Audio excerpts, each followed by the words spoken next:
আসসালামু আলাইকুম রহমতুল্লাহি বরকাতুহ। দেখুন, ভাবতে জিনিসটা মজার লাগে না?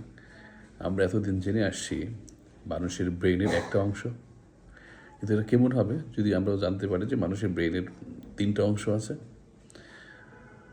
আমি কিন্তু সত্যি কথাই বলছি, যেটা 1952 সালের থেকে প্রখ্যাত মনস্তত্ত্ববিদ বিজ্ঞানী পল ম্যাকলেন তিনি বের করেছেন যে মানুষের ব্রেনের 3টা অংশ আছে।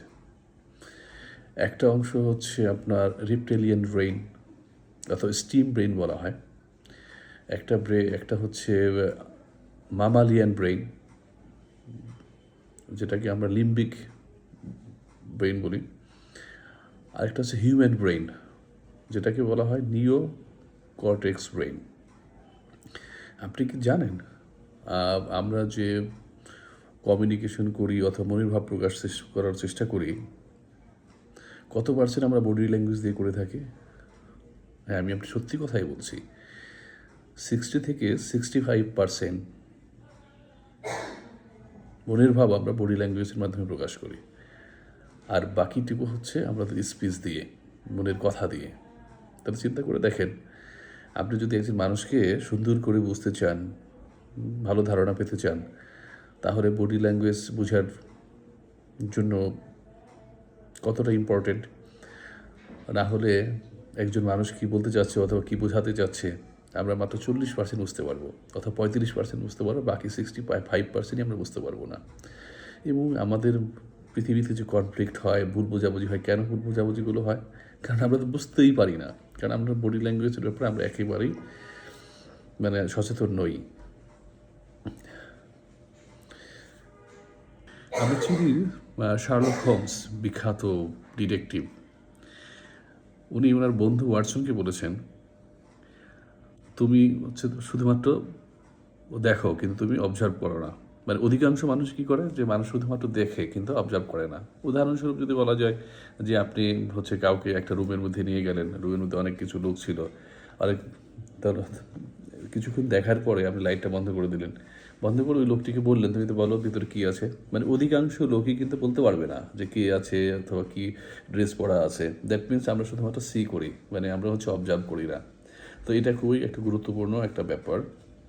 যখন আমরা অবজার্ভ করব, তখন এটা কন্ট্রিবিউট করবে আমাদের সেফটি এবং হচ্ছে ওয়েলবিংয়ে, যে আমরা বুঝতে পারবো যে লোকটা ভালো না খারাপ, তার থেকে কোনো প্রিকশন নিতে হবে কিনা। বাট আমরা যদি বডি ল্যাঙ্গুয়েজ না বোঝার চেষ্টা করি, তাহলে তো এটা আমরা বুঝতে পারবো না। মানুষের যদি বডি ল্যাঙ্গুয়েজটা আমরা বুঝতে চাই, তাহলে কী করতে হবে? আমাদেরকে অল সেন্স ইউজ করতে হবে। আমরা জানি যে আমাদের হচ্ছে 5টা সেন্স আছে, 5টা সেন্সই আমাদের ইউজ করতে হবে আর কি। তারপরে হচ্ছে আমাদের পরিবেশটা, কোন পরিবেশে ঘটনাটা ঘটছে সেই পরিবেশটা বোঝার চেষ্টা করতে হবে আর কি। ব্রেইনের কথায় আমরা বলছিলাম লিম্বিক ব্রেন। আপনি কি জানেন যে লিম্বিক ব্রেইন এটা কখনো ঘুমায় না, এটা 24/7 হচ্ছে চালু থাকে, এবং হচ্ছে এটা সবসময় আপনি রিয়েল জিনিসটা আমাদের বডির মাধ্যমে বিভিন্ন অঙ্গ প্রত্যঙ্গের মাধ্যমে এক্সপ্রেস করে আর কি। মানে হচ্ছে লিম্বিক ব্রেইনটা সে হচ্ছে নিয়োগ দেয় আমার হাতকে, যখন আমার মশায় কামড় দিচ্ছে তখন হাতকে সে নিয়োগ দেয় যে তুমি মশাটাকে মারো অথবা একটা অ্যাকশন নাও। এইভাবে লিম্বিক ব্রেনটা কাজ করে। আর হচ্ছে বিজ্ঞানীরা বলেছেন যে আমাদের যে হিউম্যান ব্রেইন যেটা, এটা সবচাইতে দুষ্ট, বিকজ হচ্ছে আপনার সে সত্যি কথাটাকে লুকিয়ে ফেলতে পারে আর কি। কারণ যেটা হচ্ছে চিন্তা করে, যে ব্রেনটা চিন্তা করে সেটা হচ্ছে নিও কর্টেক্স, সে হচ্ছে চিন্তা করে এবং অনেক সময় সে মিথ্যা কথা বলে। বাট লিম্বিক ব্রেনের বৈশিষ্ট্য হচ্ছে সে কখনো মিথ্যা কথা বলতে পারে না।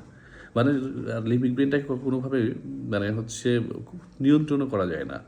আপনি চিন্তা দিয়ে কোনোভাবে লিম্বিক ব্রেনটাকে নিয়ন্ত্রণ করতে পারবেন না, সে তার নিজের মতো করেই কাজ করে যাবে। সো এটা কিন্তু খুব গুরুত্বপূর্ণ বিষয়।